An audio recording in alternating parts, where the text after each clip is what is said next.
Hello, everyone, and welcome to this episode of the Star Wars Stuff Podcast. My name is David. I'm Colin.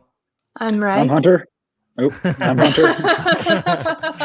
And we have a special guest today, Hunter Smoke. I've known him for a while. When I first joined the 501st, I didn't have that many friends, and I started talking to Hunter, and he has accomplished a lot in these past couple of years.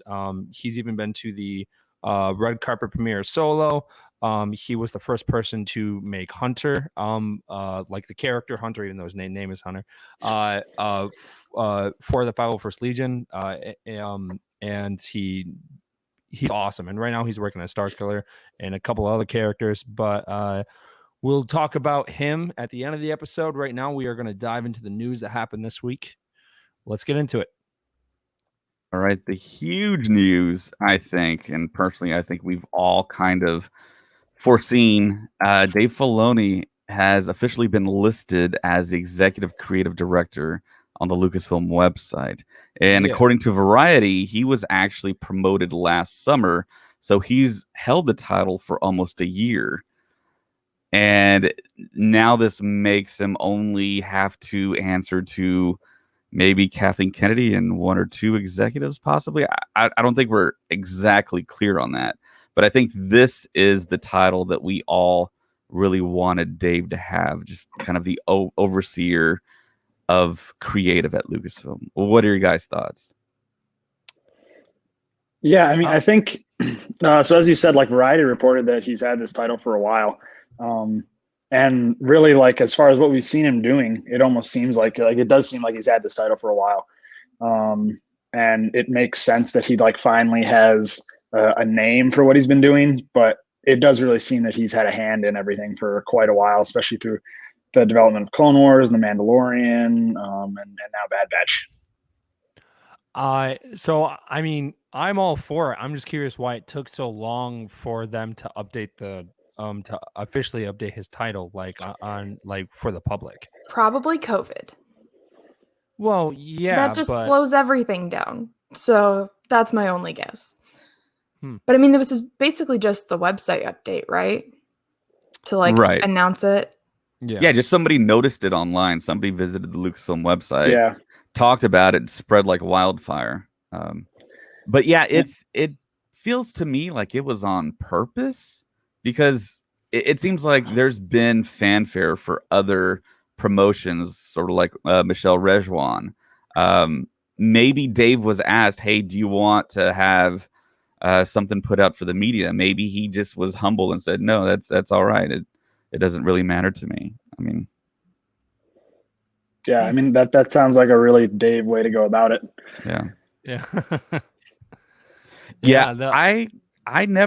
I never knew what the kind of standing Kathleen Kennedy had with Dave Filoni up until the Mandalorian panel happened that Colin attended in Chicago Celebration, where she called him a rock star. And I thought, like, okay, I can kind of have a sigh of relief there that Dave is on Kathleen's kind of radar and good side there. Yeah, I think Hunter was at the Clone Wars panel too, right? There was a little fiasco with that panel. So I was supposed to be in there in armor, and then we were given the green light all the way up to the panel, and then right before you're supposed to walk in, one of the security managers was like, no. So there's just a bunch of sad clones standing outside that arena. Yeah. Oh man. Oh geez, yeah. That really feels like a lifetime ago. I mean, but I feel like any room that we're in with Dave Filoni, it's just fantastic. Because he really has helped Star Wars grow even more in the past couple of years. Like, yes, with Clone Wars, but then there was Rebels and Mandalorian, and now we're getting more shows like Ahsoka. It's just going to keep going. And now that he has this higher up position, even though he's had it for a year, like, you really can tell that Star Wars is growing more than it has ever in a long time. And we've been talking about on the podcast forever that Star Wars needs a position like what Marvel has with Kevin Feige. And now it feels like Dave is in that seat more or less, where he's going to oversee and have a plan for the future of Star Wars and make everything connected. And of course, we all knew that Ahsoka and The Mandalorian and Book of Boba Fett was all going to be connected. And also, Variety reported that Rangers of the New Republic is currently not in active development. It's not canceled. Yeah. They said it's not in active development, so we still may get it in the future. And of course, we talked about it before on the podcast that allegedly Cara Dune was going to be a main character in that series. But what do you guys think of Rangers of the New Republic not being in active development? I saw that, and I think we've talked about this too, is that Harrison Dula was rumored to replace her character. So now I'm curious of what they're trying to do, because if they do recast her, I mean, they've really never try and help me with this, but I don't know if they've ever really recasted a Star Wars character before. Like, I mean there's Han in Solo. Oh, well. I am. You mean fired and then recasted? Yeah. Like, I mean, that is a different situation because he's playing the younger version. I'm talking about the character, like just being the same but with a different actor. Mm-hmm. Not like the younger version. So I hope that it comes back because of they were trying to build something in a couple episodes of The Mandalorian, where the New Republic pilots were talking to her, and that kind of set something up. And then now we're not just going to get it. That's kind of disappointing. So hopefully we'll see in a couple of years. And we all know that Ahsoka, Rangers of the New Republic, the Book of Boba Fett, and Mandalorian are all gonna build up to this final big battle, this huge event, and it's gonna be awesome. It's just we have no idea how long it's gonna be until we see that. So it's sad that the show's no longer in active development. I think if Cara Dune was really going to be like a pivotal character in the series, that it would make sense that they have to put it on pause because they likely had a bunch of things developed for the series. And now that they don't have the actor for the character, they probably have to figure out if they're going to recast or just rewrite. And if they recast, they're not going to want to recast her really quickly, like directly after Mandalorian. I feel like they're going to want at least like a little bit of gap to let people kind of forget everything that happened for the most part, to bring in a fresh face for it and not have it be so jarring. Yeah, I think that's a really good point. Talking about like just giving people space, because obviously it was kind of a controversial thing for a lot of people when they fired her.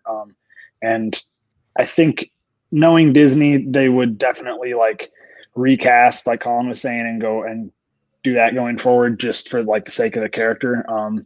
But to me, this doesn't feel like they're stopping production and just like getting rid of it. They revealed a ton of stuff on that Investor Day. So for them to just kind of delay one of these, I think wasn't there like 10 shows that they talked about or something like that? Yeah. It's not like they can do all those at once. So them delaying that works for them, works for the public. And yeah, I think it's, I'm personally, I'm not worried about it. But yeah. Yeah. A lot like Rian Johnson, when he was given that trilogy, I thought, man, that's going to be a lot of work. And Dave right now, he's spinning a lot of plates. He's got Bad Batch going on. He's doing Ahsoka. He's doing The Mandalorian season 3. I mean, he's doing a lot of stuff already. And to have that show kind of like lifted off of his shoulders, so to speak, I think it might help us more so than anything. And yeah, it's a lot of work, man, that guy's involved with. Mm-hmm. But I think we all can agree that I think he's the one person that we all wanted to be a creative executive and have everything kind of hit his desk first before it goes out and gets published. Yeah. And I think it was you, David, who kind of compared him to Kevin Feige for Marvel. Yeah. And it'll be interesting to see going forward if he starts to kind of be in more of an oversight role like Kevin is, instead of like directly involved. I mean, now you see a lot with Bad Batch. He's not writing all the episodes, and same with Mandalorian stuff. So it'll be interesting to see how his role changes and as far as what he directly does. So, do you think his last test was live action? Kathleen Kennedy needed to see what he was going to do in the live action forum for him to get this role, because that's all he had left on his resume to do. And of course, he knocked it out of the park with season 1 and season 2. So, yeah, I would for sure think that has something to do with it.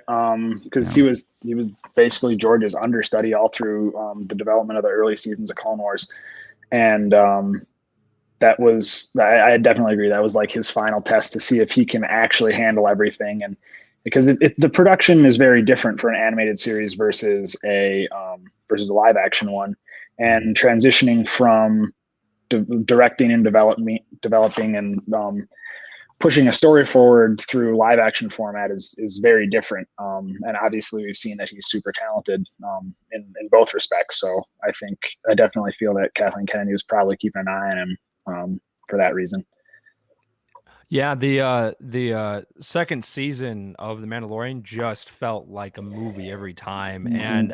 And I remember watching that first episode, even though Jon Favreau directed it, like you could tell that Dave Filoni helped with it, and it just blew everyone away.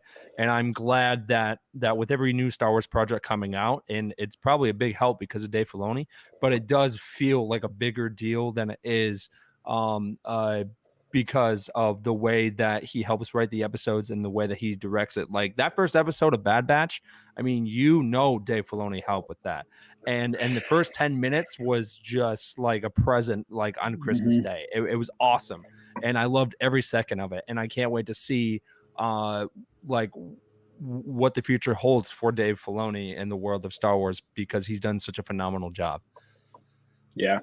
I mean, because of his close association with George working on the Clone Wars and stuff, Dave now kind of has like the Lucas touch. So all the stuff that he works on, you can tell has like a certain feel, and it feels very right and very Star Wars. Yeah. Yeah. No, it's kind of interesting to think about. Like, I wonder what Star Wars would be like if Dave Filoni wasn't part of it. Like, I mean, like Clone Wars would not be the same. I mean, George Lucas would still have involvement, but like it just would not be the same. And we probably wouldn't even have, Ahsoka wouldn't even exist. Like Ahsoka wouldn't be there because of that was Dave Filoni's idea. So it's just crazy to think about, like, if Dave Filoni had no involvement in Star Wars, there would be a lot of things that we love and adore that we would not have today. So I can't wait to see what he has in store for the future. Yeah, I think it has a Star Wars Stuff podcast seal of approval. Yeah. So, in other news of merch dropping right after I leave Galaxy's Edge, the Darksaber was released at Doc Ondars. I was so mad, bro. I live 15 minutes away, and they keep like just putting new stuff there without even announcing it. Like I mean, they made this big deal a couple of months ago about what the next saber was going to be, and everyone voted it was going to be the saber from Jedi Fallen Order, and that was huge. And then all of a sudden, they like on one Monday they like just dropped the lightsaber that Rey uses at the end of Rise of Skywalker. I'm so mad about that. Yeah. And then the next Monday it was the Darksaber. So I'm thinking maybe this Monday they like might drop a new saber. If they don't, then they don't, but it's been a pattern. So I'm hoping it's going to be Qui-Gon Jinn's, because that would be a cool saber to have, because if his is so clean, it's perfect. Well, it fit with the Maul and the Obi-Wan episode 1 sabers that they have too. Right, so. right, exactly. And so David's been there, Ray's been there. Hunter, you haven't been there yet, right? No, I have not. I was supposed to go the day that they closed the parks for COVID. Oh man.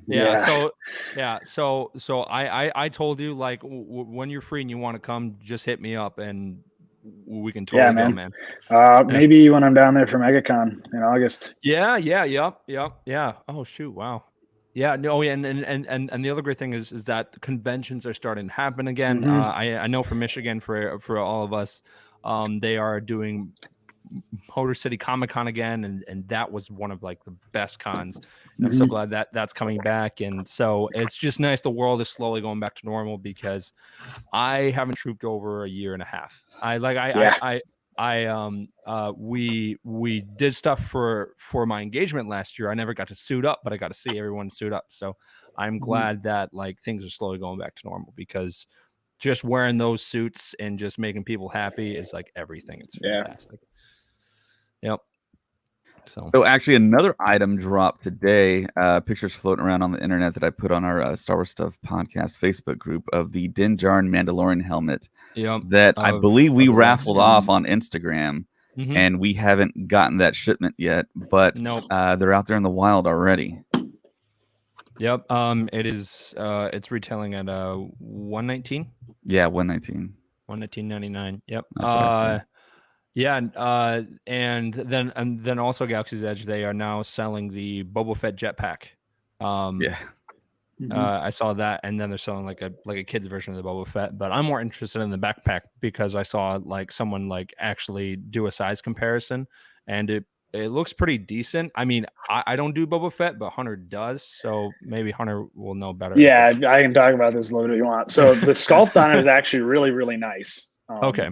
It's fairly accurate, but it's really only, I think, like 12 or 13 inches width is what I saw, which is much too small for like someone my size. Right. Especially, so my mom does a couple Mandalorian cosplays too, and she's like 5'2". So for her, it's a little more proportional. Or like if a kid's doing a Boba Fett costume or any other Mandalorian, then they just want to repaint it, it'd be perfect for that. Okay, so I mean, so if you're trying to get into the 501st and you're like the size of you and me, it probably wouldn't fit then. No, it'd be too small. Okay, sadly. That's all right. Yeah, no, I saw that, and I was like, boom, that's perfect. But then I was like, it's probably not meant for adults. Yeah, and I mean, and eventually they probably will add more adult size stuff. But yeah. Before they do that, can they change the switch on Rey's saber? I want that gear turn. That's so iconic. Yeah. That would be more expensive though, because of right now, I think the saber is clocking at like 130. So if they added that switch, it would probably be, over 200 at least. I mean, I would pay for it. Oh yeah, same. Yeah. And David actually snagged the Leia lightsaber and he's gonna grab it, aren't you? No, I just saw your hand. Yup, there it is. Yeah. So he got that one, and he got the reforged saber in this box. When you open the box, it actually plays. I believe it plays the music at the end of the movie, right? Yep, yeah. So you can reenact the scene. Yeah, and that is so cool. That's sweet. That is so cool. Yeah. So I love Galaxy's Edge, but I'm upset that they keep just dropping stuff without telling anyone. And although it is kind of helpful, because then you don't have people mobbing to it. Scavengers, yeah. So I take offense to using the term scavengers. That was funny. So I mean, I've said this, but it really upset me. On May 4th when we went, there was a guy that bought the Clone Wars Ahsoka lightsabers, and the guy was carrying 10 boxes. He bought 10 boxes of them to resell them online. I know. I was so upset. I was just like, dude, come on, man. There are people out there that really want this, and it just sucks that I get it, it's he's trying to make a living and stuff, but at the same time I feel like Disney needs to have more of those kind of roadblocks, of where they'll be you can only buy 2 or just 1. That would be fine. But buying 10 and someone else really wanting them, it just sucks, because of my fiance has been wanting those lightsabers, and we got lucky and we were the first ones in line. And later that day, I believe they sold out, but now they're back in stock again. But it was just crazy. So if you're at Disney and you have the opportunity to buy something that's just in stock in that day, I would get it, because it's going to sell it real quick. Yeah, I totally agree with that. Mm-hmm. So the Bad Batch episode 4 corner dropped, and Hunter's in the corner. I think Hunter kind of wants to talk about it. So just the forums are all yours. Yeah. So this was a really cool episode. The the whole thing with like the Bad Batch in the Clone Wars, they were just a supporting role, right? Like they were supporting characters. And now in the show, like we're getting more like individualism out of them, and really seeing their personalities and like how they feel about things. And this episode, especially, I think we got a ton of that, seeing how different characters react when stuff happens, like Hunter going into total dad mode when Omega got kidnapped there by Fennec. And then like Wrecker again jumping into action as soon as he heard that Omega was missing. And then again, just with Tech being his pretentious self and sticking around at the ship and fixing it up. But yeah, I thought it was really, really cool. And I'm a big fan of like that underworld side of Star Wars. I think that's really interesting because you get to see some different sides of characters that we didn't see in like the top levels on Coruscant in the prequels and all that. And you get into the nitty gritty, and it's really interesting. But yeah, this episode also seemed to set up a lot of what's going to happen going forward, because the question's out there, who has hired Fennec to hunt down Omega. And I mean, me personally, I feel like it's definitely got to be the Kaminoans, just because they need her back. Yeah, I'm thinking that that actually it is Lama Su. She was the one that actually stopped the hangar door from closing in the first episode. So yeah. I think she has some type of attachment to her. And the biggest question for me is like, what DNA is in Omega? Like who's, I mean, she's a clone, but we don't know like who her host was. So I am curious on who that is. It could be a Jedi. A lot of people are leaning towards it's Palpatine, but then that opens a whole other of stuff because of that character. There's so much mystery around her, and I like that we keep getting more stuff about like the clones and stuff, because we know that Palpatine is obsessed with clones, and we see that through the entire saga of Star Wars. So I'm curious if this is like if this is like planting the seeds of Snoke, because we actually started to see more stuff about Snoke in The Mandalorian. So I'm curious of what's going to happen with this character, because at the end of this season, it could end up being like Rogue One, where they all die, because we have no idea where don't say that. Don't manifest that. well, I mean, it begs the question, like, where are the Bad Batch? I mean, we like do have a 20-year gap from Revenge of the Sith to A New Hope. So it's 20 or 19 years, but I'm just curious of what happens to him, because of going back to Rogue One. I had the same question. Like, these are great characters, but where they're going to end up in, and then they ended up all not making it. So, and something else I'm really curious is that, so with Record in this episode, it was the second time where he banged his head. Was it the second time? Because I'm pretty sure he got his head hit in every episode. He has been, and I get more upset every time, and I get more scared every time. Yep.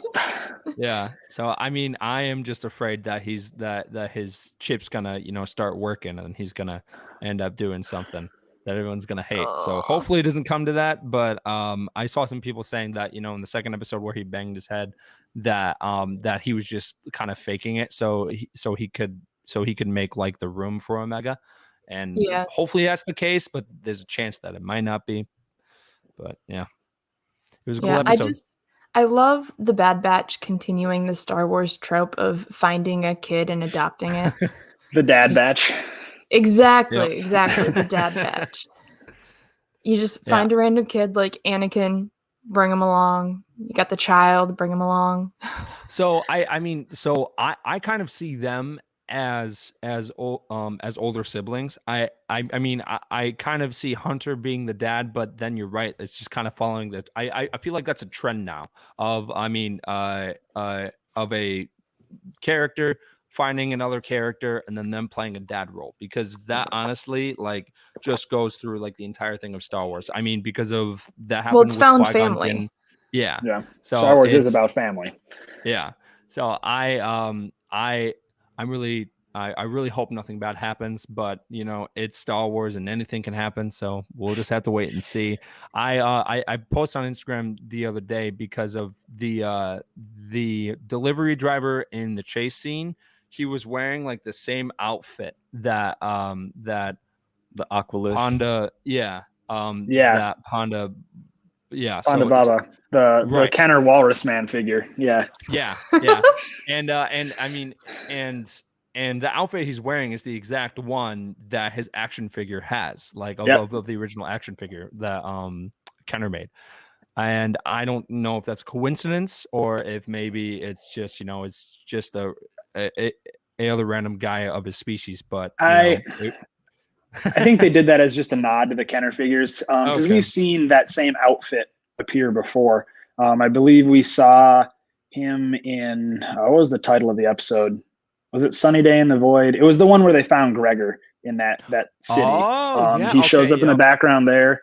I believe he also shows up in one of the Rafa and Trace episodes from season 7 down in the underworld. And we also see outfits on background characters inspired by Blue Snaggletooth, one of the vintage Kenner figures, and by Hammerhead, the Mama Naden character that Kenner produced. Okay, well, all right. Well, in my mind, it's him, and and he was just trying to find himself before he went to the cantina and got his arm chopped off. But that's I mean, it actually very well could be. We saw him appear in Rogue One. Yeah. So. Yeah. So I mean, all right. So Hunter, this right here is a personal question for you. Besides Hunter, who's your favorite character from the Bad Batch? Probably Tech. Tech? Okay. He's up there. I like that he's nerdy. Yeah, I like Tech a lot. Even in Clone Wars, I kind of got like an iffy feel from Crosshair. Like he always seemed just a little bit like he was a little bit unchained. And so, yeah, I mean, Crosshair probably has my second favorite armor out of them all. Oh, yeah. But yeah, and I mean, that's not to say I don't like Wrecker at all either. I think Wrecker is great, especially now that he's getting more screen time. Yeah. Yeah, more screen time, and we're learning more about him, and he's not just that I want to destroy stuff trope. Right. But yeah. Okay. Yeah, shout out to D. Bradley Baker, man, because it's crazy it on the voices. Yeah, because for voice acting, it's so funny to me. I mean, and this isn't just, you know, with Bad Batch and Clone Wars. Like this also happens on Family Guy, where like the main actor like is playing multiple characters and he's talking to himself, and that would just be so funny to watch, of just kind of going like back and forth. But he does such a phenomenal job. And some people don't even know that that's the same actor, and I think it's just so funny. I mean, it's really easy to almost forget that it's the same guy when you're watching the show, because they all sound so unique. Mm-hmm. Yeah. And we still don't know when Captain Rex is going to show up, but we know he's going to show up. So yes. I am and in the trailer like of when they were like showing like of what the first season of Bad Batch was going to be like, we saw Captain Rex, and the planet they were on looks very similar to the planet from Jedi Fallen Order. So maybe we might see Cal Kestis. I mean, I doubt it, but I remember at the end of season 7 of Clone Wars when their cruiser was crashing into the planet, a lot of people thought that was going to be the planet from Jedi Fallen Order as well. So hopefully we actually get to see maybe even more of Ahsoka because people love that character.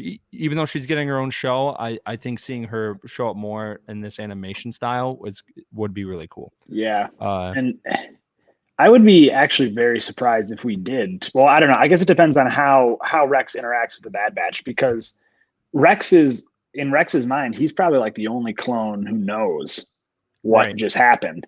And at this point he feels like he can't trust his brothers, which is No. tragic for him. And he's obviously going to try and protect Ahsoka. So I wonder if he will even end up revealing that she's still alive and out there. Yeah. I would also like to see how they end up solving the whole chip issue, because of in Rebels we see him with Commander Wolf and Mendo Gregor. So I would love to see those characters show up, and then maybe Rex like says, "Hey, take out your chips," and then they end up doing it. But again, we have no idea what happens to the Bad Batch. No idea. Yeah. So I got a question for Hunter. A lot of fans of Star Wars haven't seen all of the Clone Wars. My question is, why is Captain Rex, so beloved? And I guess Colin can answer too. I don't think we've ever talked about this. I think it's mainly because he's been around since the beginning.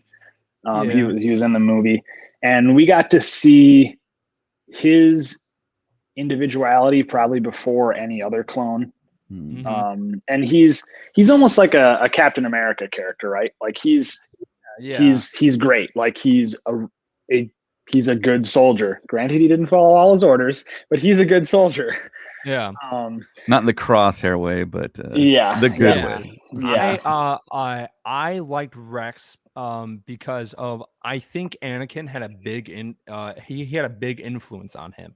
And something that's great about the Clone Wars, like from all the way from the Clone Wars movie to where we see him in Star Wars Rebels, is that something that's great about TV shows is that we get to see more growth of characters. And honestly, Captain Rex and Ahsoka had probably had the most growth that I've seen like ever, because of because of their chemistry from the first Clone Wars movie to where we see them at the end of the Clone Wars was just awesome. And I mean, and you really see that bond. And the reason why I like Captain Rex is because of he is a good soldier, but he also falls on the lines of, you know, being like Anakin, where like he doesn't always follow orders and he tries to do the right thing. And something that we saw, I mean, that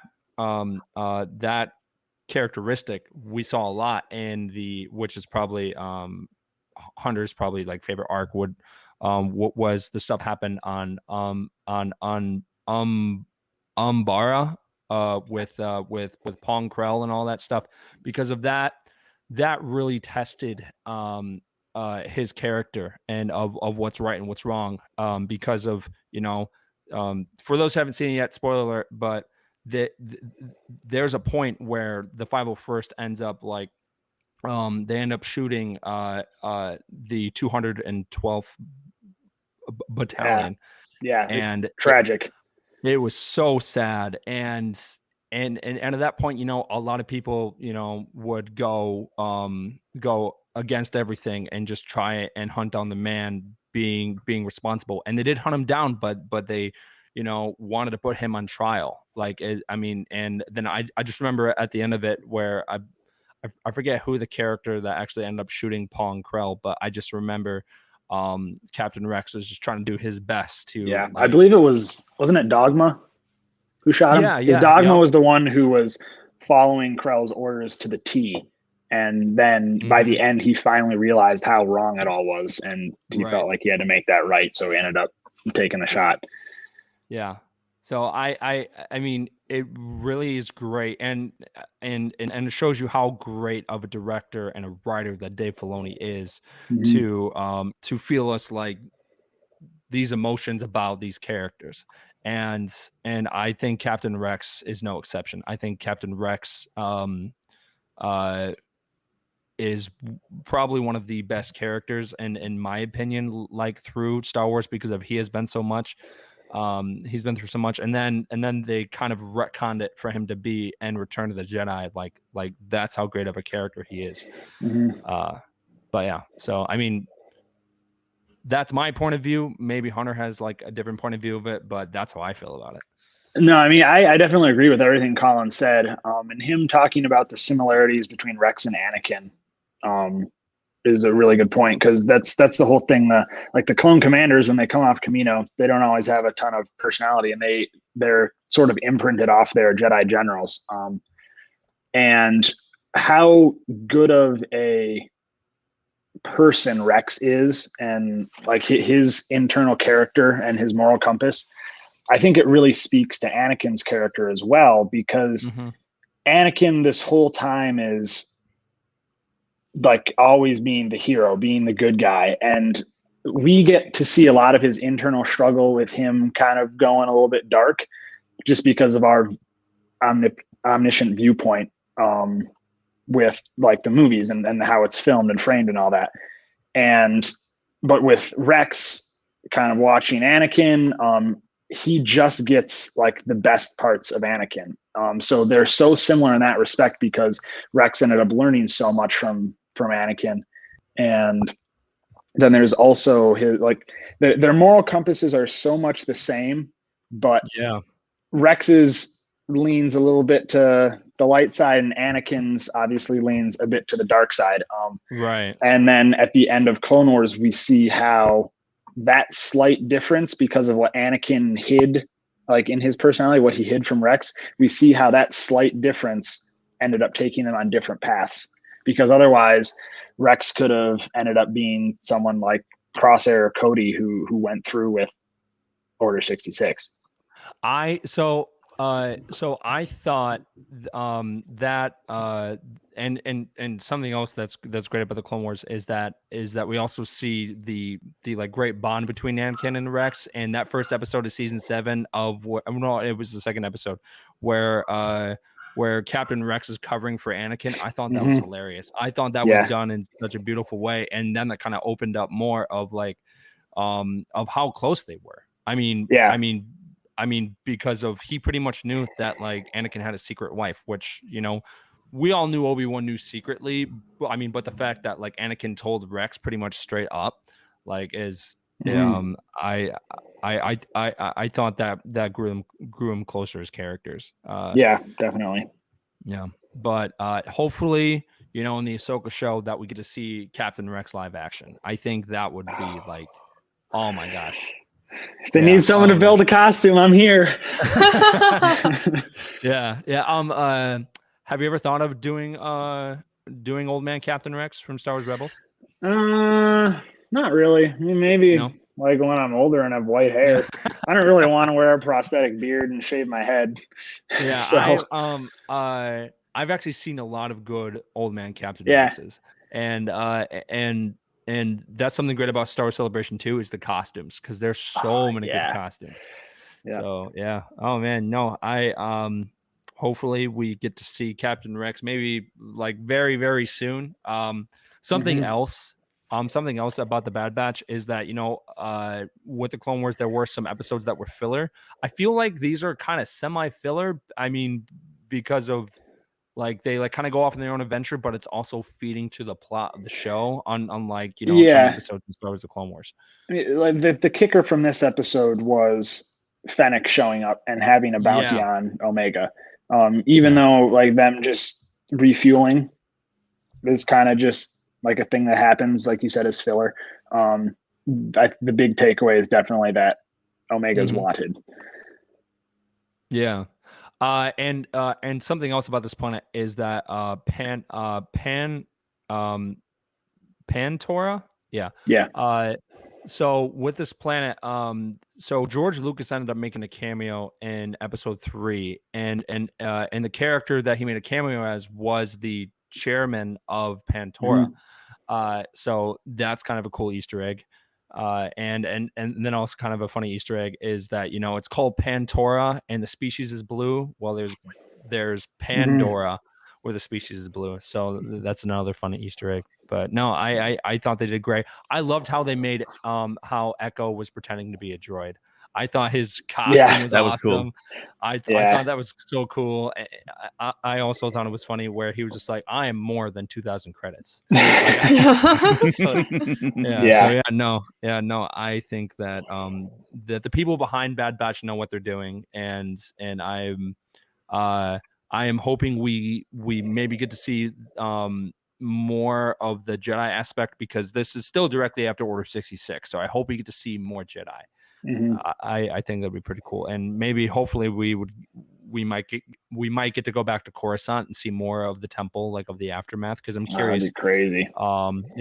Because if we really haven't seen, on screen of what really happened, on Coruscant, and we haven't been to Coruscant in a while, so I would love to see Coruscant again. Yeah, that's awesome insight, guys. Mm-hmm. So the official Star Wars Celebration portal will open soon for hotels. So that was released this past week, and it looks like if you got a Jedi Master VIP ticket, you'll have access to the room blocks on June 1st. All other ticket holders will have access to official room blocks on June 3rd, and then the general public will have access on June 10th. So every year they do this, where I guess Reed Pop Lucasfilm kind of separates off hotel rooms just for celebration attendees. And I've never been able to get a room for whatever reason, but I don't know if they just like sold out or I already had plans for another thing. But is that something that any of us are going to try and do? So or Sam have and done? I have so Sam and I have a plan, because of Sam has some relatives that live about 15 minutes away, but like it's a small house, so not all of us can fit. And then we need to talk to James, one of our other hosts, because he's not going to live that far away from it either. But I think there's a chance that you might not be able to go, David. Yeah, there's a possibility there. Because my daughter's graduating from high school, and that's why. Otherwise, I'd go for sure. And so this will be my third celebration, and this will be Ray's first celebration. I think this will be half of the Star Wars podcast first celebration. And Hunter, are you paying for my ticket? Because I'm a broke millennial, I can't go. Hunter, how many celebrations have you been? This will be number 4 for me. Number 4. Okay, so Yeah. you went to the one in 2015? Yep. First one I went to was Celebration 6 in Orlando in 2012. Yeah, 2012. Oh, and wow. then Okay. Anaheim 2015, and then the Orlando one in 17, and then again in Chicago. Yeah. Okay. But yeah, David was asking about the. Go ahead. Sorry. Oh no, I was gonna say for Star Celebration 2019, bro. I got so excited. I mean, because of such a good time. That was like a 2-hour drive for us. Like, I mean, and for you it was probably closer, but I was so pumped because I never thought it would ever be like in that area. So yeah, I would love for it to be back in Chicago at some point, because that was fantastic. And McCormick's a really nice venue too. I could go if it was in Chicago. Well, then why didn't you go last time?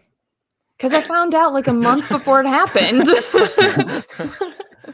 And nobody told me it was a big deal. I just thought it was like a little Comic-Con kind of thing. Yeah, little. Nobody told me what it was. Yeah. No, I mean, I say it on the podcast all the time, but like, honestly, if you get the chance to go to Star Celebration, do it. There was this, I think it was on that Sunday of the Clone Wars panel, where like it was in the morning, and they actually got all the members of the 501st to do that giant group picture. I remember, I think there was at least 60, like there were so many stormtroopers, and I just remember looking to my right, and I saw just a small kind of group of ARC troopers and Captain Rexes. Yeah, and I was in there. Yeah. So yeah, no, if you get the chance, go. It's a phenomenal experience. Yeah, it's great. Yeah. But to bring it back to what David was asking about with the hotel blocks, the first time I ended up getting a actual Celebration hotel block room was in Chicago. But the other ones, we've always just gone through the hotel itself. Usually how it goes for hotels is they open up reservations a year in advance for the rooms. So currently you can't actually schedule or book a room for Celebration because it's like a week over a year away. So in a week, I don't know, maybe they're just going to hold out until after the blocks go up, but you may be able to end up scheduling early just through the hotel itself, because like you said, the blocks end up selling out pretty fast because they're not the whole hotel. They're just a section of it. Right. Yeah. And something I really hope they don't bring back, but I keep hearing that it might, is the lottery system that they had in 2019. I hated that. I hated it. Yeah, I didn't get into any of the big panels. Yeah, no. See, so I did not get into the episode 9 panel, and that was one of the big ones I wanted to get into. I got lucky and I got into the Clone Wars panel and I got into the Mandalorian panel. And Nice. but I really wanted to get into episode 9, and it just happened that, you know, there ended up being a glitch in their system because that was like their first panel, like, of the entire celebration that they were doing. So there were a couple of stragglers that ended up getting in, and I ended up being one of those people. But it kind of took away from the experience because of camping in line was probably one of the best things that that I enjoyed about and the 2017 celebration, of just camping in line and just kind of hanging out, and I know there were like lightsaber tournaments and people were, you know, being in big circles, and, you know, yeah, it was awesome. So I really hope that they bring that back. I mean, they might not because of, you know, with COVID, but at that point, you know, the world should be a lot better by then. But who knows? But I really hope they don't bring back the lottery system because it just kind of took away the magic of Celebration, in my opinion. Yeah, I mean, I would like them to ideally not go back to it either, but I honestly see them sticking with it just because of the number of people attending now. And I think they did it because they thought it was going to help the fans know like what they were doing and not have to, like you said, waiting in line is really fun, but you also miss out on so many other things. So when you have a guaranteed into a panel, it allows you to do other stuff. So I think they did it with that in mind and wanting fans to be able to experience the other stuff. But I see what you're saying, but I don't like it. Hey, I'm right there with you, man. Like I said, I didn't get into any of the big panels. And I actually, a friend had an extra like ticket because one of the people they were with didn't want to go to the Clone Wars panel or had something else going on. So I could have got into that if I wasn't suited up, but I made the choice to suit up to like go up on stage and salute Dave Filoni in clone armor, because why would you pass that up? Right.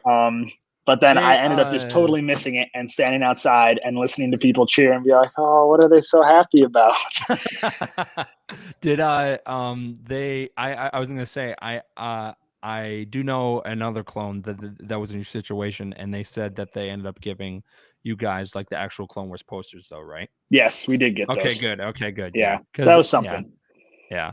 No, I for Star Wars Celebration 2022 it's going to be a big one, because of they will have the panel for Kenobi. Most likely they'll have stuff for which that panel is going to be the big one. Like, I know that's going to be the big one. So I'm going to do everything in my power to get in that panel because that one's going to be huge. And I would bet they're going to announce something else even bigger by then too.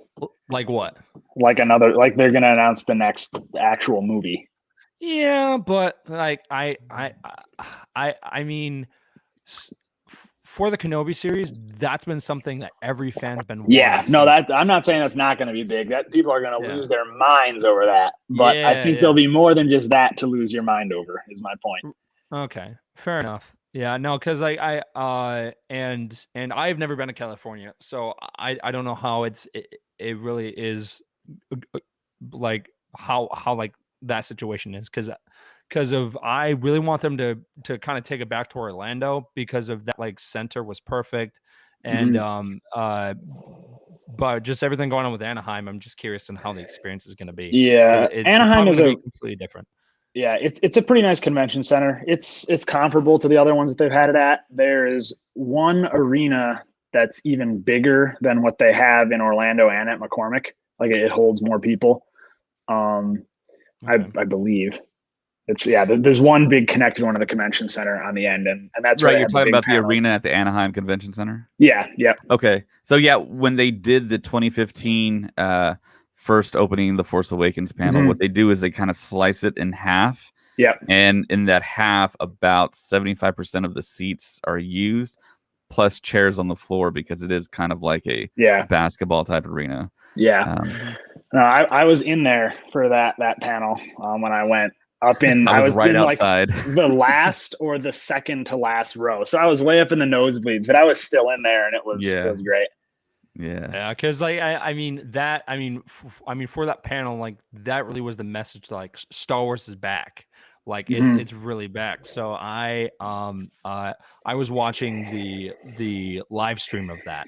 So I was just I love Celebration so much because it really does bring so many Star Wars fans together. Yeah. And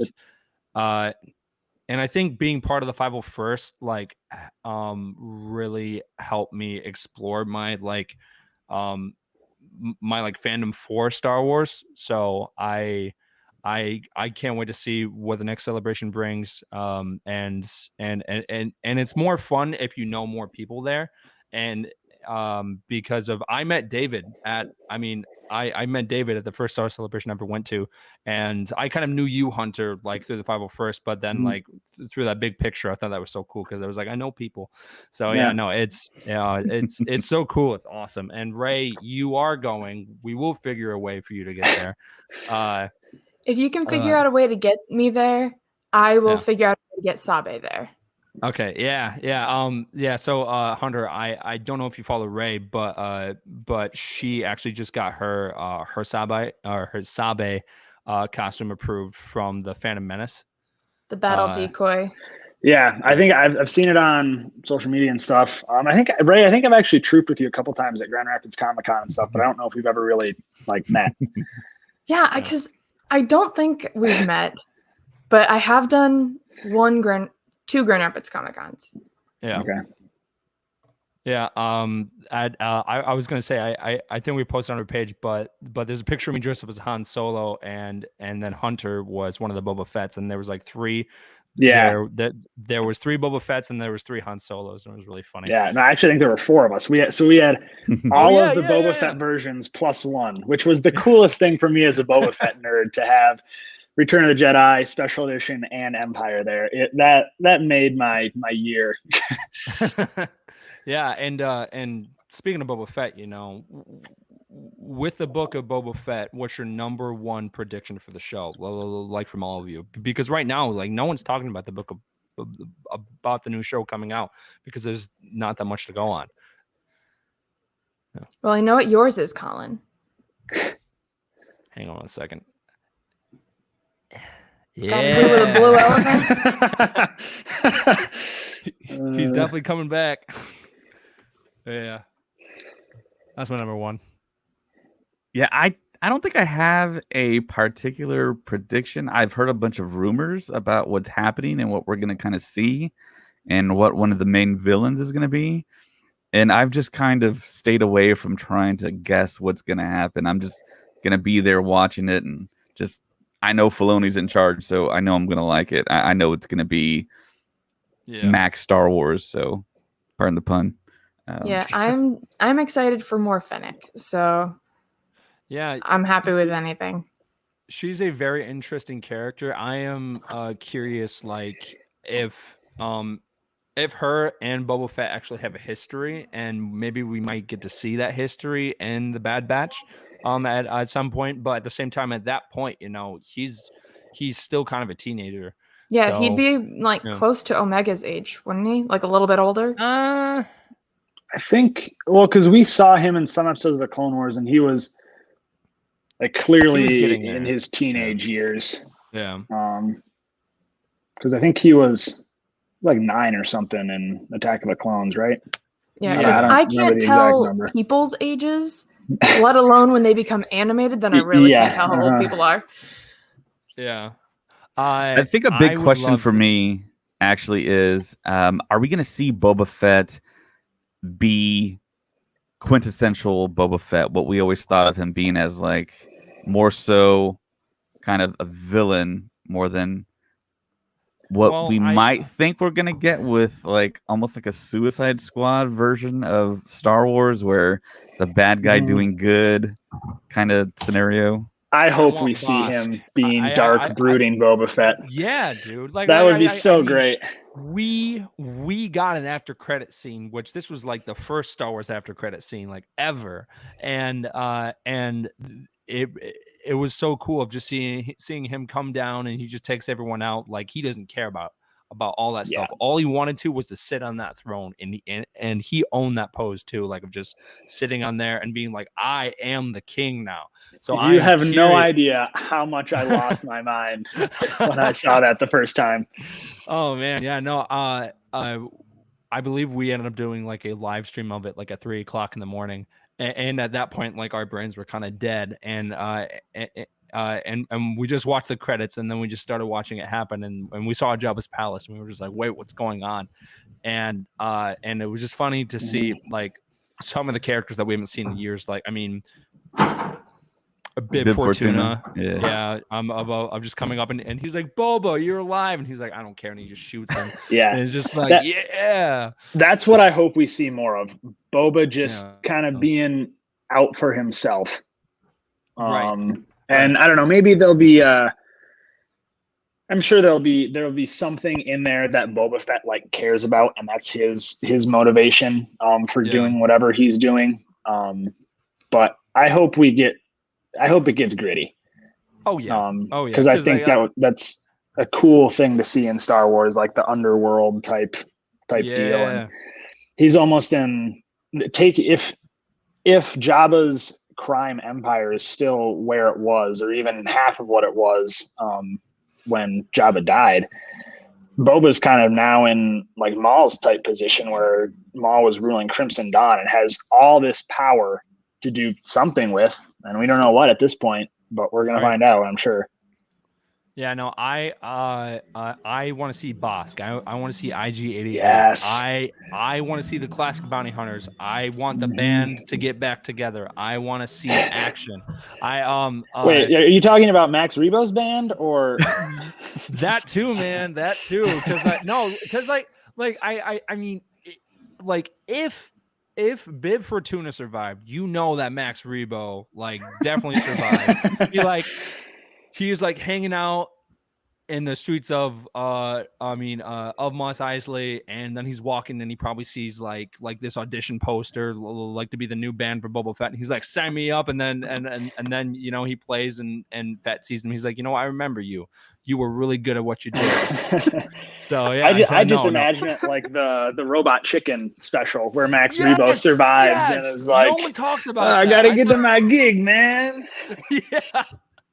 Yes, that is what I want. I will die a happy man if I see Max Rebo in Jabba's palace, where they're like just kind of doing a camera pan of like all the weird aliens and stuff, and Boba Fett sitting on the throne. You just go to Max Rebo and like his like new members of the band playing. I would die a happy man. I would be so happy. I want that for you, Colin. Thank you, man. I appreciate it. Oh man, yeah. No, something else that I would like to see is maybe some flashback scenes of Cad Bane versus Boba Fett, because if they actually like recorded an entire episode of that, of where like I know where there's a whole story arc, and there's a small animation where like it's not fully animated, but it does show Boba Fett versus Cad Bane, and I guess it's canon. That's how Boba Fett got the dent in his helmet. Yeah, which I don't know how that falls into canon, but that was going to be the explanation for it, which is really cool to me. I think that's dope. Right. So hopefully we get like that kind of scene. I mean, because of with the Book of Boba Fett, that does bring the opportunity to kind of fill in the gaps of what happened to him from, you know, the Clone Wars to where we see him in A New Hope, because he does show up in A New Hope for like a quick second. We see more of him in Empire, which is where he's mainly known for. Even though he did show up in the holiday special, and that's where the Mandalorian was like mainly inspired by, was like, I mean, because of we like see his rifle, and And I was just blown away that they kept, talking about the holiday special because it's just such a weird thing. Mhm. So I would love to see a flashback of him kind of escaping the Sarlacc pit. I want to see him fighting Cad Bane. Like, this would be like a great time for them to do, kind of a bunch of flashbacks to it'd be show you sweet. where Boba Fett, and it would be a good way to kind of bring back, the actor who played him in Attack of the Clones, Daniel Logan. I think that would be a good way to bring him to, like, to play the younger version. Yeah, Daniel Logan's actually been very active on social media, so it kind of I think he's maybe campaigning. hints at the fact that he has something to do. Well, he has been campaigning to be put back into Star Wars for a while. And I believe there was a trailer for, like, Solo, and there ended up, it showed the creature, and then there was like a shadow that looked like Slave One, and I remember he posted something about it, like saying, like, "Oh my gosh, it's Boba Fett and Solo," and I'm just like, bro, you are trying hard right now. Yeah, he tries really hard. Yeah. So, like, I mean, if it happens, it happens, but, like, I mean, it's just like all those years where people thought that McGregor was knocking on Disney's door and being like, "Hey, I want to play Obi-Wan Kenobi again." So, if it happens, it happens. But I'm glad that we're finally getting more of Boba Fett, because for a while now he just had that there was so much mystery behind him, and then, at the same time, he's a great character, but he was also the character that got knocked into a Sarlacc pit by a blind man. So hopefully, he just had a few too many drinks on the sail barge. Yep. Give him a break. Going back to Star Wars Robot Chicken. It was so funny. Yeah. But yeah, no. So we got the Boba Fett. That's coming out next year, and well, it's coming out this year around Christmas, and then it will continue into the next year, David, right? I believe that's the way it's going to happen. We're going to get something around Christmas Day. Okay. And then, it'll continue into 2022. And hopefully the Mandalorian season 3 happens as well in short time. Right, because they've been filming that for a while. And then and I've been saying this a lot too, is that this year's the year of Marvel. Next year's the year of Star Wars, because we are getting more episodes of Book of Boba Fett. Hopefully the Mandalorian, hopefully the second season of Bad Batch, which they haven't announced yet, and Kenobi, and the show Visions and Andor. So we are going to be getting a lot of Star Wars next year, and we'll get more news, especially at Star Wars Celebration. And I'm still waiting on the Lego Star Wars game. That has been delayed twice. And we still haven't heard anything. I'm so annoyed by it, because I want to play. I want to make Max Rebo with a lightsaber. Like, that's the dream. That's the dream. But yeah. Of course you do. But yeah. Yep. Nope. So yeah, something else I want to talk about. In kind of grain of salt type rumor news. Okay. This came out a couple weekends ago. I saw someone talk about it online, and I didn't hear anything about it from any of the sources I really trust. But then one of the sources that I do really trust, they started kind of talking about the possibility of Daisy Ridley coming back to Star Wars sooner than later. And the original kind of article was the fact that my interest is piqued. there was talks of Daisy Ridley potentially signing some type of contract to come back, but of course that was not from reputable sources, in my opinion. But then talk started happening about, okay, well, maybe there's a chance that she might be in the Rogue Squadron film. Right. And I heard that too, and I think that's great. But I really hope that they, I mean, and I know a lot of the fans have been complaining about, like, how for the first couple of years they were mainly focusing on the Galactic Civil War stuff, especially in games, which is fine and great. But with Rogue Squadrons, with the books and the games, all of it focused on was in the original trilogy, and I love that. But if they end up doing it with the sequels and they end up having Rey come back, that would be great. But if they do, then they need to bring back Poe. because And Finn. he is a general. Yeah, and Finn. So that Because means Finn is also general. They're co-generals. Yes.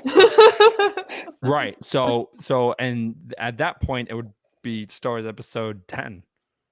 So it is. I'm on board. Yeah. Well, yeah, but I'm just I mean, because of at that point, like what would be the story?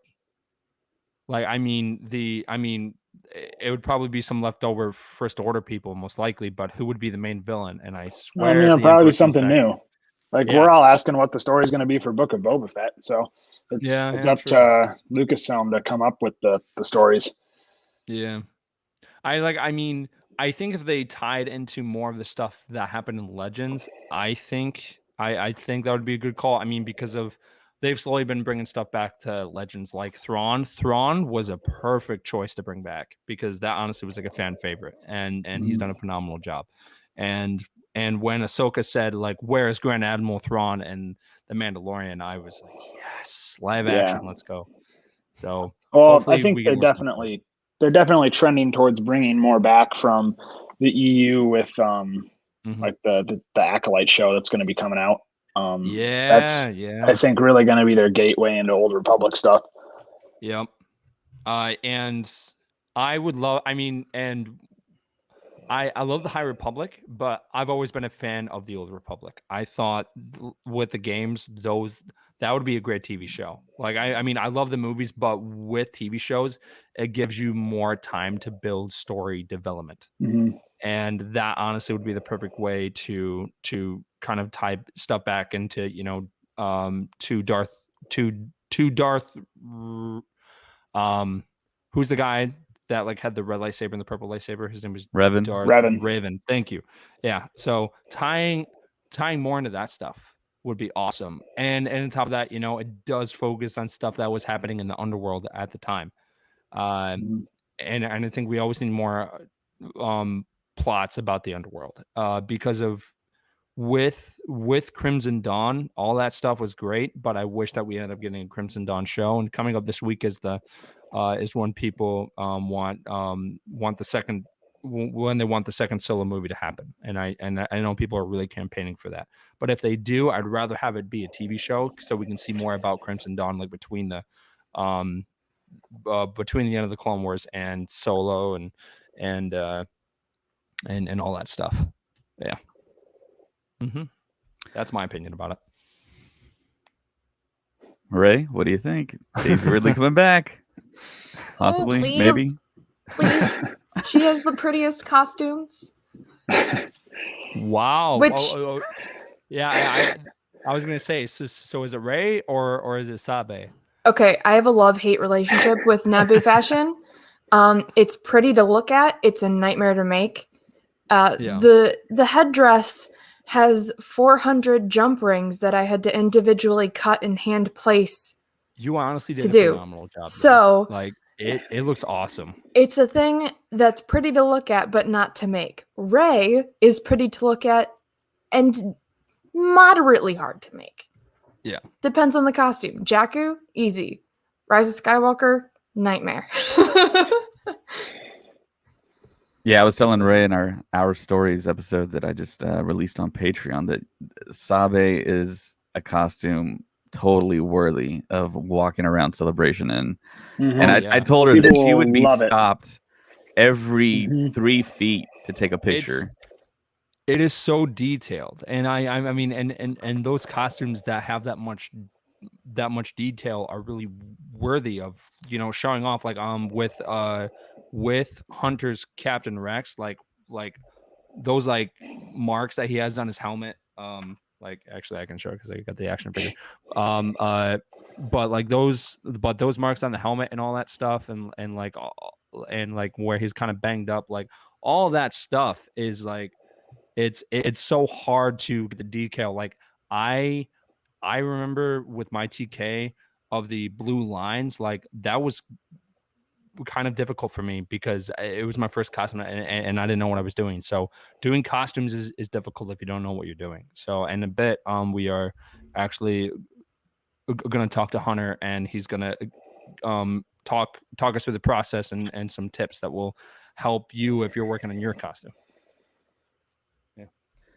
Yeah, So before the issue with getting Saber to Celebration is the headdress case is too big, and I wouldn't want to like check it in a bag, so I'd have to like carry it on, but it's too big for a carry-on.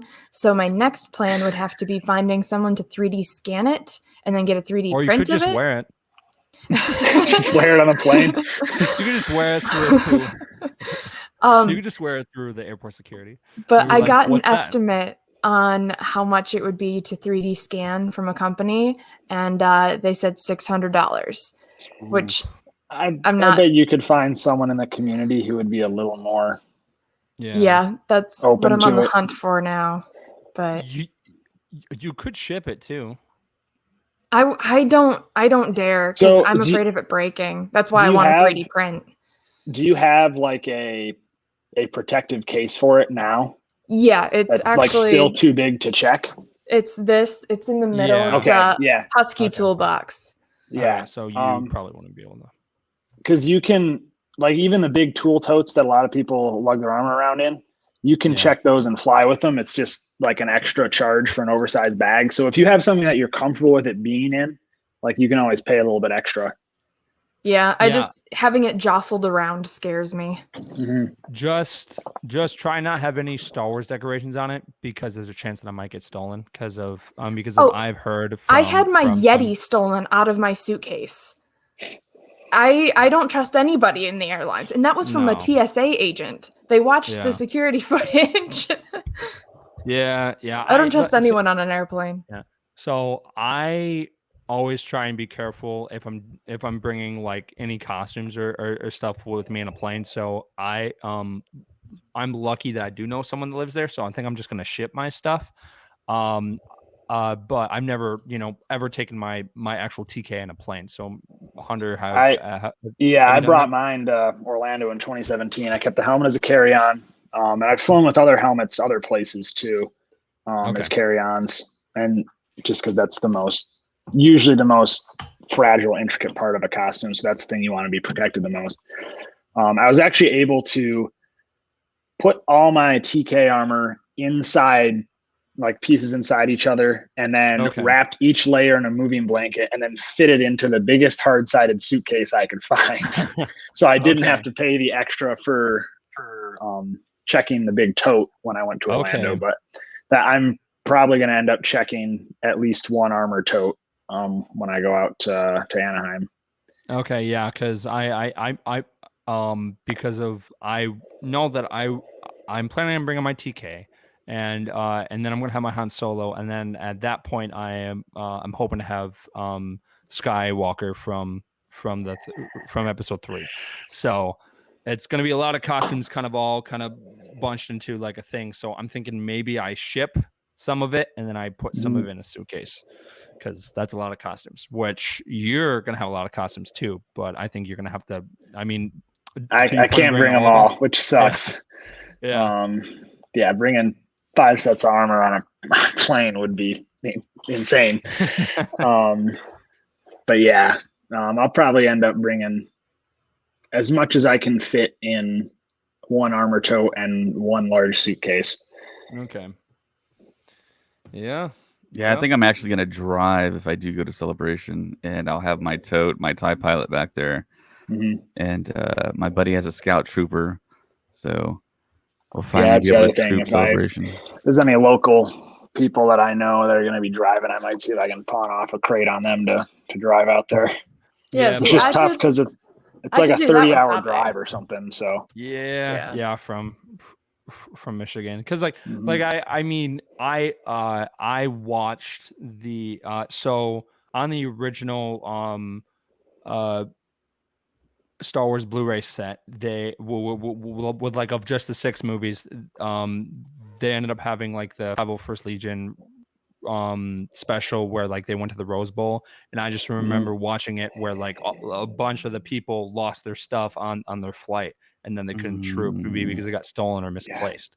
So that is my biggest issue with it. And the other thing I'm thinking about is how do you plan to get like your blasters like there? Some of my blasters I can disassemble. What I did in my crate for my suitcase for Orlando, I put a slip in there that had like an itemized list of what was in there.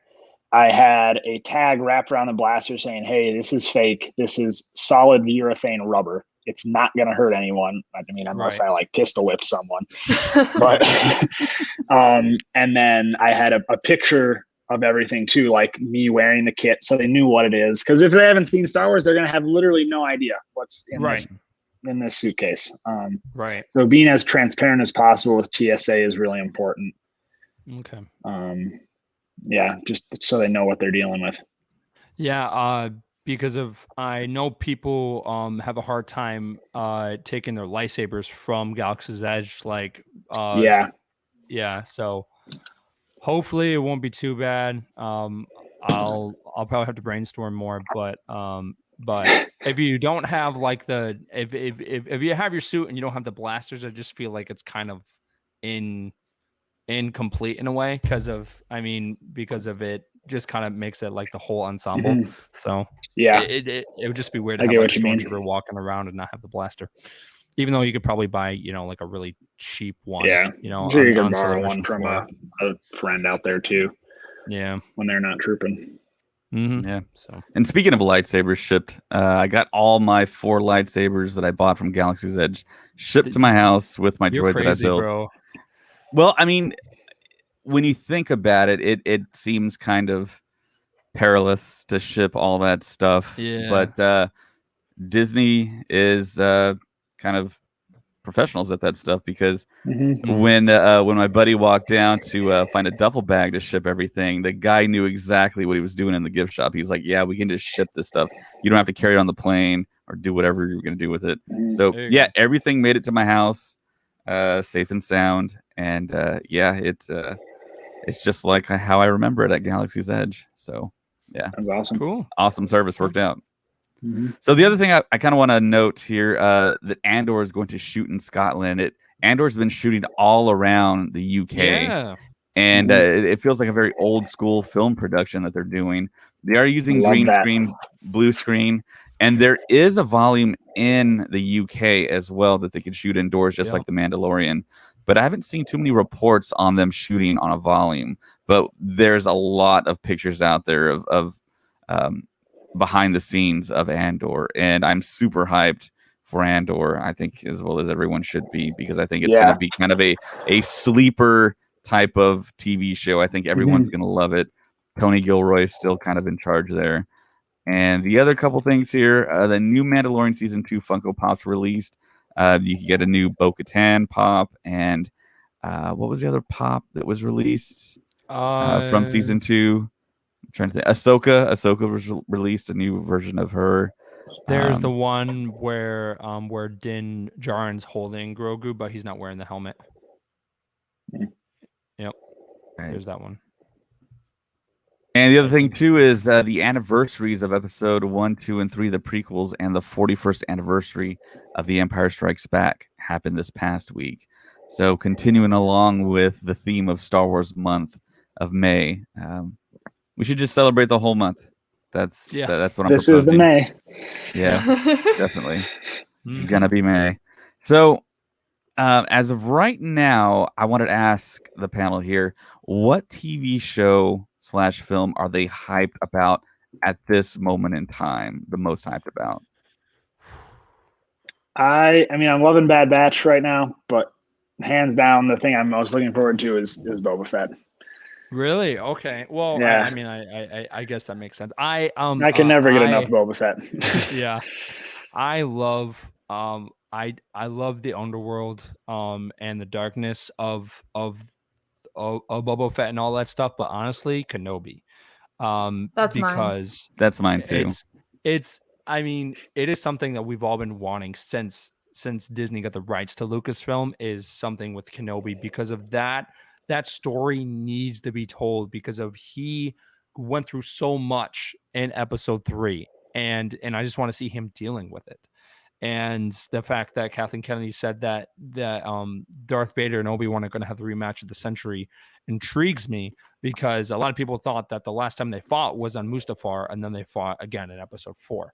So what happens there, we have no idea, but the concept art that has come out for it and some of the story is awesome, and the fact that most of the original actors have come back is it's fantastic. And Liam Neeson, being a Force ghost or talking to him through the Force, I mean, that's awesome. Like, that is something every fan wants to see, and I can't believe that we're finally getting it after all these years.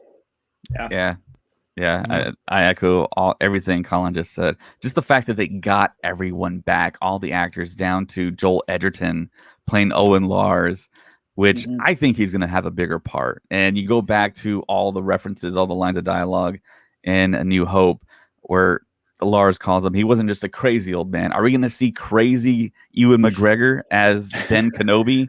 Are we going to see something like that? I mean, what is that going to look like? Well, so just stuff like that.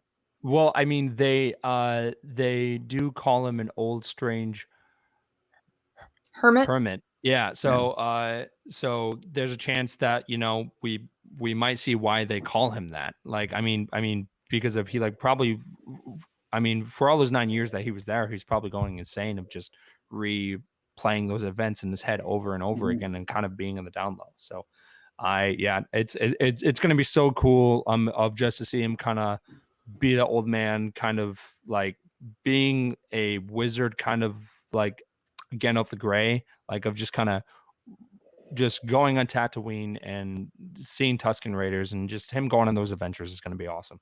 Yeah. But to be honest, if they announce Max Rebo show, I would not be disappointed either.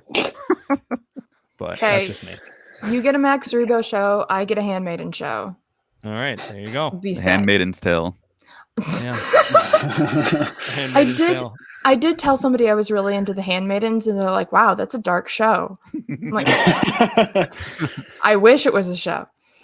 But how so the Gonk droid that we end up seeing in Bad Batch, I would love for them to kind of do like I mean like think about it. It could work because of there's always a Gonk droid almost in every movie and in almost every show. How cool would it be if like Gonky from the Bad Batch ended up having his own show, and it just showed his like story from all the way through the saga? Like, that would be something. I mean, like, not like a full like episode where it's like an hour. Like it would be like 10 minutes each episode, but it would be pretty funny to see if they did something like that.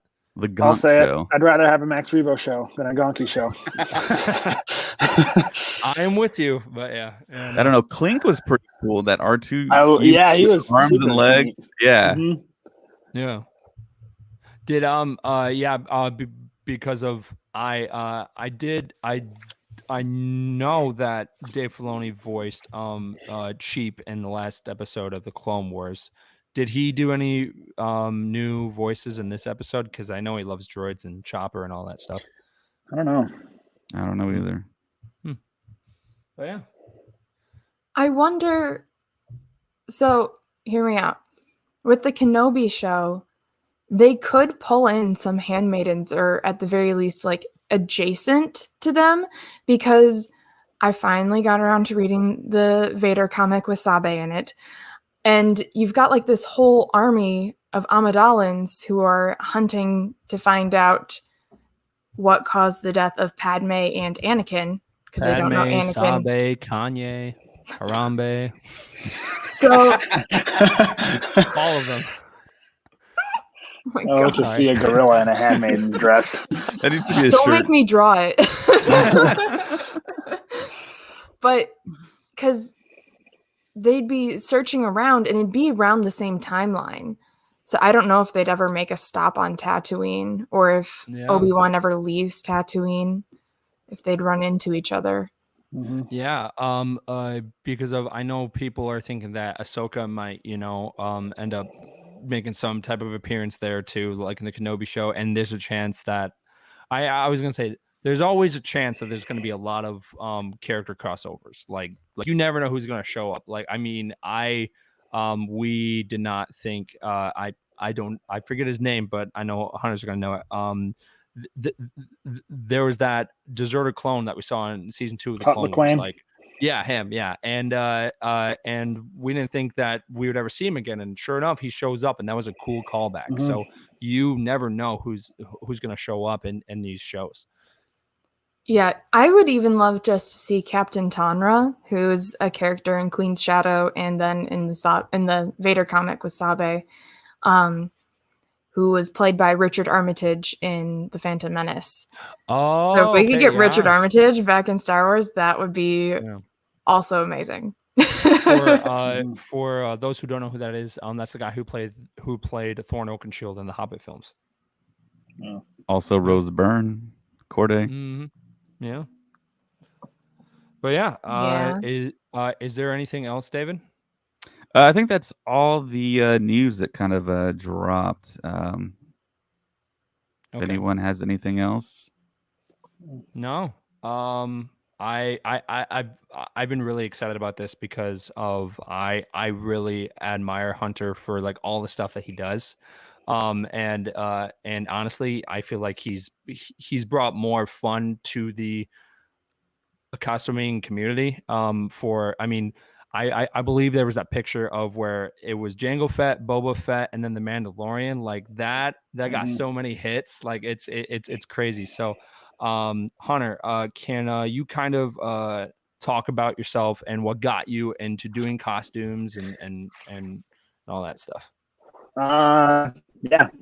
So I got into Star Wars when Revenge of the Sith was coming out. I was like 7 then, so saw the trailers on TV. I was like, whoa, that looks dope. And I had my parents, I asked them about it, and they ended up getting me the DVDs, and then it all went downhill from there. But growing up and stuff, my dad would always help me like make my Halloween costumes and that kind of thing. So I guess that's where my cosplay origin story comes in. But yeah, so that, and then I started building more as I got older. Probably my big my big moment as far as knowing I wanted to build full armor was Celebration 6 in Orlando. I mentioned I was there earlier, and I went to a Costuming the Clone Wars panel, and that just blew my mind. And after that panel, there was some of the guys lingering around afterwards because they brought in some people in armor, and they were standing around talking about stuff, and I was just kind of standing there like staring at them as a 13-year-old kid, just looking at Captain Rex because he was so freaking cool. Yeah. And the dude there who was Captain Rex in the panel noticed me, and he talked to me for a while, let me put on his helmet, and that just had to happen from that point out. So then after that, I kept getting more into costume and mostly prop building after that. Did some Marvel stuff, some Star Wars stuff, and then in 2016, I joined the 501st with A New Hope Stormtrooper. Probably a year or so after that, I started work on and finished my special edition Boba Fett, and then shortly after that, my Captain Rex, and then last summer was Hunter. So those are like all my costumes, and then I run an Instagram page and a TikTok under the name JGuy Hunter. So J_I_Hunter. And that's kind of where people know me from. But I've been super involved with the 501st in leadership positions, and especially like positions like the membership liaisons, where I get to talk with new members or people building costumes and like help them through that, because I love talking about armor. And like on Instagram and stuff, I always love it when people DM me with costume questions. You're like, hey, I'm kind of doing this, I'm running into problems, do you have any suggestions? Like I'll talk about armor all day.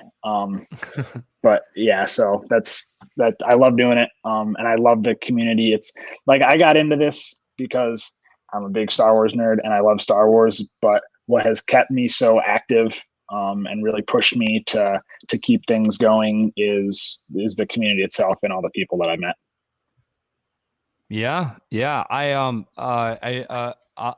I remember probably one of the real like first times that I met you was growing up as Comic-Con, but I just remember being on that big photo shoot at Star Wars Celebration 2019.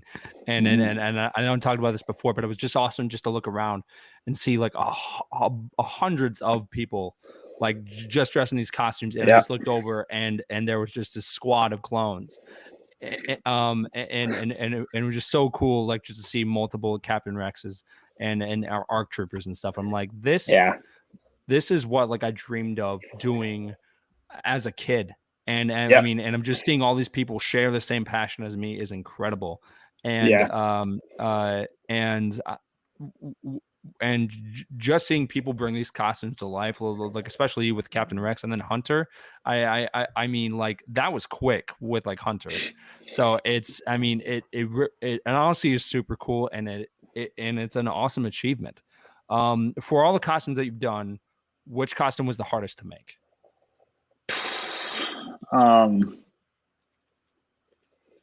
They're all hard in different ways. It's definitely between Boba Fett and Hunter. I mean, Boba Fett, there is such a fine level of intricacy in that, replicating all the paint chipping on the helmets and stuff. I think there's something like 13 different colors of paint in all the different layers, and then you got to do all that layering and masking and that kind of thing. So that was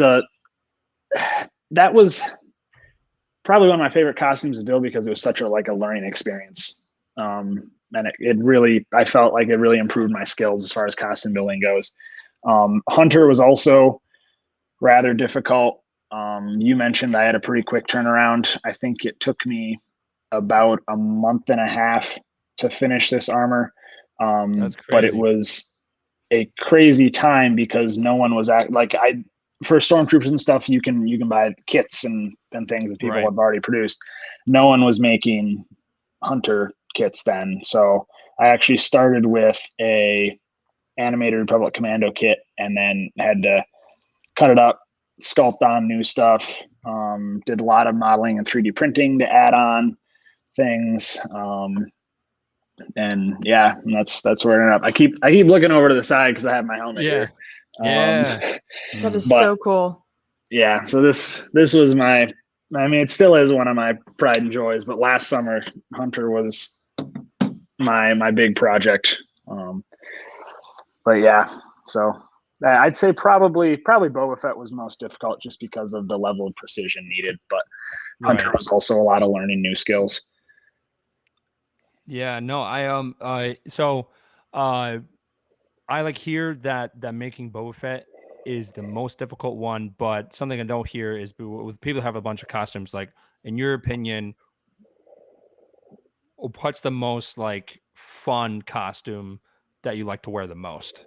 Like little like convention stuff. Like I mean, I'm like from your shirt, I kind of lean on Captain Rex, but Rex I think is still my favorite to wear. You like between Rex and Boba Fett, you get different generational kind of enthusiasm. For Rex, you kind of get, especially the younger crowd, you do get some more adult fans and stuff too, because everyone loves Captain Rex. But it's always really fun to have that interaction with kids and stuff because that was me growing up with the Clone Wars. I was just enamored with clone armor and Captain Rex as a character. And to have that kind of go full circle is super cool. Like one of my favorite memories from Celebration Chicago was I was trooping the floor in Rex, and there was a kid that came up in a Captain Rex costume and took a picture with me. And there's a picture of me doing the same thing at Star Wars Weekends in 2010 at Disney with their Captain Rex there. I had a Captain Rex costume that I had made out of cardboard and duct tape, and I wore it in the parks and got a picture with Captain Rex, and I was ecstatic about that. And to have it kind of come full circle and like return the favor to the fandom felt really cool. Yeah. So yeah, Rex is still definitely my favorite costume overall to wear, just because of the general interactions you get with people. Boba Fett probably has some of the more memorable moments because some people just lose their minds. I had a dude come up to me at a convention one time when I was wearing Boba Fett. He goes, "Dude, you're tattooed on my chest." I had no idea how to react to that. So I was just kind of like, cool. Okay, yeah. Like that's great, man. And that's like I was saying with the generational thing, you get a lot of these older fans who Boba Fett was their favorite growing up, just because of like that Kenner toy and even just a little bit we saw on screen of Boba Fett. But yeah. No, it's so cool too. Having people in costume, it is one thing to like see like something on on TV or movies and stuff, and then you go out somewhere and then you see like that costume in real life or that thing in real life. Like you will soon experience this, Hunter, but seeing the Falcon for the first time at Galaxy's Edge and seeing I'm gonna cry. I'm gonna cry. I cried so much. Literally no question. It is so cool. Like it is awesome to see something that you love so much, like in real life, and then like to have it, like for you to have that Captain Rex costume, like it's awesome. It's fantastic. So, if you're interested in doing costumes, is there any advice that you can give the people that listen to our podcast? Yeah. First and foremost is research. Like it really helps to know what you're getting into. And that doesn't even go for just an accuracy standpoint. Like us in the costuming clubs, accuracy is obviously paramount to a lot of other things. But even if like researching the techniques you need, and some people don't intend to join the costuming clubs, which is totally fine. Like that's like it's still great to get out and be a part of the cosplay community and do that. But because some people don't want to join them, they try and like steer away from resources that are connected to the community. And I mean, that's not what the 501st community is about at all. Because each detachment, like each grouping of costumes in the 501st has their own forums, and you can go on there and you can learn so much. So I'm on the staff for the Clone Trooper detachment, and on our forums, we still have people come on who aren't intending to join, but we still help them through the build process. And there's so many great resources out there, just because the 501st has been around for such a long time that everyone can learn from. And even if you're not, even if you're not building that direct costume, like I spend time just watching random YouTube videos about cosplay and stuff, like Adam Savage's Tested channel. Yep. Absolutely love his videos. And just watching other people problem solve, kind of gets your mind in the right mindset, to tackle a costume build. And then I guess another thing that I say is just reach out to people, like make friends in the community. Like I said, I'm always happy to talk to people online about it or in person too, which I mean, that doesn't really happen. Sometimes we get local recruits and stuff, but I'm always happy to talk to people. But reach out to, if there's someone that has done something that you want to do, or you think used a similar technique to something that you could use for your own build, reach out to them, because chances are they're just as excited about it as you are, and they're going to love talking about it. Because it's not a competition, and it never should be that way.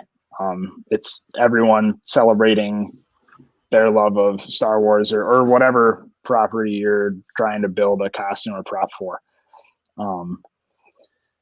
So I stay involved with the community. Just look around the internet. There's so much stuff on the internet, as you all know. But yeah, it's be ready to learn. You're not going to sit down and it's not going to come together overnight. I've made plenty of mistakes on my builds. Everyone makes them. It's never going to be perfect your first try, but that's okay.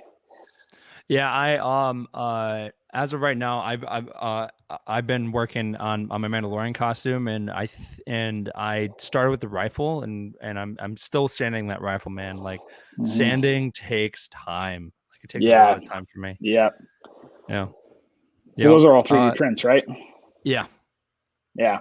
So that 3D printing has been a really incredible asset to the costuming community because it's allowed people to do so much more. Granted, it involves a few more steps than if you were to start with a resin cast or backform plastic. But it's made so many complicated things a lot more accessible to the general public because you can get a really good printer now for like $400, which I mean sounds like a lot, but it's you make your money back in the enjoyment you get from it. Yeah, and I mean, and something awesome about that is that it's not just costumes, it's props too. Because if I know that you ended up making a paddle droid head, Yeah.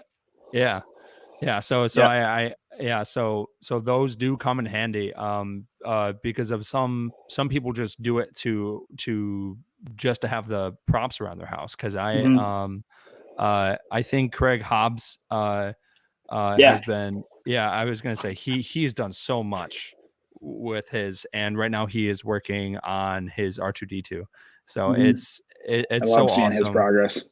Oh yeah, dude, he's awesome. I believe he just built he ended up building a Wrecker helmet, and I think he's trying to help someone to make Wrecker, even though I'm just thinking like for that costume, I feel like you have to wear kind of like platform shoes or something because he's such a tall guy. Wrecker is big.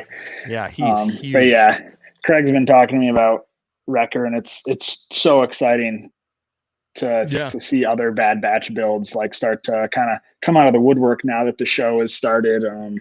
There's a couple of my friends online have been getting together out in California. They have a hunter, a tech, and a crosshair. So That's they're getting close to a full squad, which I cannot wait to see someone actually get together with a full squad. That will just be fantastic. And I mean, I can't wait to be a part of one myself too, because how cool would that be? Like you were saying with that shoot I did with me and Boba, and then two of my buddies in Django and Din. It's just cool to hang out and have a good time in armor. So I guess if you were ever at a bunch of conventions in Michigan and stuff, you will probably end up seeing Hunter there. And I believe you also do Spider-Man too, right? I do. I actually only wore that costume once. Oh, really? I'd like to do it more, and I don't know. Just it feels weird wearing a spandex suit, man. Yes. Yeah. No, I was gonna say I used to have Spider-Man, but then I moved to Captain America, and honestly, I think you would make a good Captain America. I've been thinking about moving to Cap. That might be. I'm kind of following your footsteps a little bit. You've been talking me through my Han build. Actually, I just ordered the last couple of parts that I needed the other night, and they should be here pretty soon. But yeah, so I'll be finishing that up, and then I'm working on a Lord Starkiller build right now too that is nearing completion. So because after that, maybe I'll tackle Cap. Yeah, because of for Starkiller, you ended up finding someone selling it, and then you just started remastering it. Yeah, pretty much. So there's really only one person, like one maker, who's ever sold parts for this costume, and right now they're just too busy to be taking on commissions for even kit parts. So I was just kind of told to wait by them, and then I just happened to see someone who had ordered parts from them a while back and just wasn't going to finish the build. Like they had got it, they never even took the sticky back covering off the Velcro to place it. So it was pretty much just like brand new out of the box from Wicked Armor, the company that, or the prop house that produced the parts. So I had to do a lot of sizing, fit it to me, and yeah, just get it ready to wear. Awesome, man. Well, thank you so much for being on the show, guys. Yeah, this was great. If you have, any questions about costumes, I guess, I would go on Instagram and follow him. He's got great stuff. He's posting all the time. David, Ray, I think that's everything, right? Yeah. So Hunter, where can everyone find you at? You can find me on Instagram at JGuyHunter, as I said earlier, JAIG_EYE_Hunter. And then same thing on TikTok too. I've been putting out content there too. That's a little more goofy than the stuff I put on Instagram. But yeah, either of those places. All right, awesome. All right. All right. So for Colin, Ray, and Hunter, my name's David, and may the force be with you. Always. Always. Always.